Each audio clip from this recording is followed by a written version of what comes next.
Flight Risk may have been a very flawed film that didn't work on many levels, but there's one thing that it got exactly right: Mark Wahlberg is at his best when playing comically over-the-top villains. There's something about his particular acting style that just works in these hilariously melodramatic action movies, and it's an archetype that is not explored too frequently throughout his filmography. Wahlberg's best action movies are typically the ones that don't take themselves seriously, and while Flight Risk ultimately flopped because of its weak script, it certainly got that right.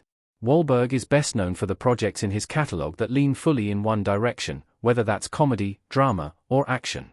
The actor hasn't taken on too many projects like Flight Risk that blend these genres together, but that's exactly what his latest movie proves should be happening. Wahlberg is at a point in his career where he doesn't have anything to prove to his audiences, but rather he can spend time on projects that he enjoys and don't hold him back. Luckily, there's one long-running franchise that's known for its comedic, exaggerated action sequences and maniacal villains. Flight Risk showcases how Mark Wahlberg could be a great Fast and Furious villain. The action franchise has included some brilliantly wacky villains. The villains in Fast and Furious are typically very exaggerated and melodramatic, but the most recent sequels have done a great job of weaving this stereotype into the narrative and embracing it. Characters like Deckard Shaw and Dante Reyes take so much inspiration from 80s action villains, with their eccentric behavior and overambitious plots of vengeance, but it works because that's exactly what audiences have come to expect. Mark Wahlberg's character in Flight Risk feels like the exact kind of over-the-top villain that you'd anticipate in a Fast and Furious movie. Wahlberg also has plenty of experience in the action genre, which could prove to be an effective incentive for audiences to return to the franchise.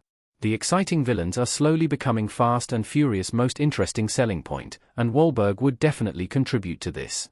Fast 11 is going to be the final movie in this long-running saga, and it needs something major to keep audiences invested in this story. Mark Wahlberg has plenty of connections to Fast and Furious. He's worked alongside some of Dom Toretto's closest friends. Beyond his narrative suitability, Wahlberg also has plenty of external connections to the Fast and Furious franchise that would make his involvement special. He's collaborated with many of the series stars on numerous occasions. Dwayne Johnson may be the most obvious, with the other guys and Pain and Gain, but there are several others. Wahlberg worked alongside Jason Statham and Charlize Theron on The Italian Job, and starred opposite John Cena in Daddy's Home 2. These coincidences prove how much overlap there is between Wahlberg's fanbase and Fast and Furious audience, so it's surprising that he's never made the leap. Perhaps Fast and Furious' most irritating trope is the film's tendency to redeem their villains after their initial appearances, from Deckard Shaw to Jacob Toretto. This always seems to happen, and as such, the franchise has to keep replenishing its villains with every passing sequel.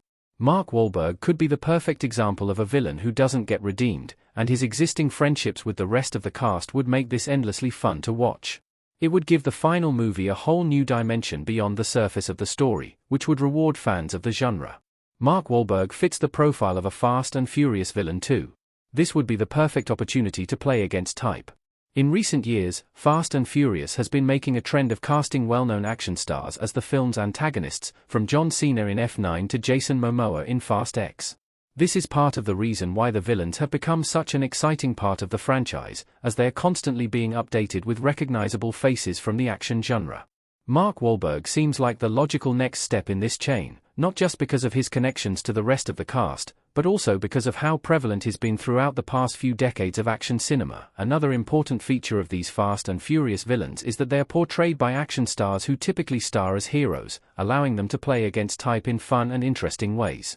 Cena and Momoa are the best examples of this, as they are giving performances unlike anything audiences have seen from them before.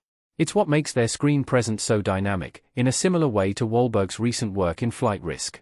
Mark Wahlberg could join Fast and Furious 11 as a final franchise villain. There are rumors of a new villain in Fast and Furious 11. However, the main thing holding Wahlberg back from stepping into the Fast and Furious franchise is that Jason Momoa's Dante Reyes has seemingly been confirmed as the series' final villain. While many audiences complained that Reyes was underused in Fast X, the film clearly set him up as the final enemy for Dom and his friends to confront before they can retire in peace. It could be slightly jarring to introduce Wahlberg at this point. The writers may struggle to balance his character with Reyes, who's already a large personality by himself. That being said, there's still a path to make it work. Reyes doesn't have to be operating alone in Fast and Furious 11, in fact, it's highly probable that he's not. His vendetta against Dom's crew is so complex and wide-reaching that it's almost impossible he's carrying it out by himself, and there have already been plenty of rumors that another villain will be introduced in the upcoming sequel. If Fast and Furious 11 really does introduce a new villain to take over from Dante Reyes, or work alongside him, it only makes sense that it's somebody as deeply entrenched in the action genre as Mark Wahlberg. His connections to the franchise would make his introduction such an exciting moment, particularly through his interactions with Johnson and Statham. This series has always been a celebration of the action genre as a whole, and Wahlberg's involvement would finally make that feel complete.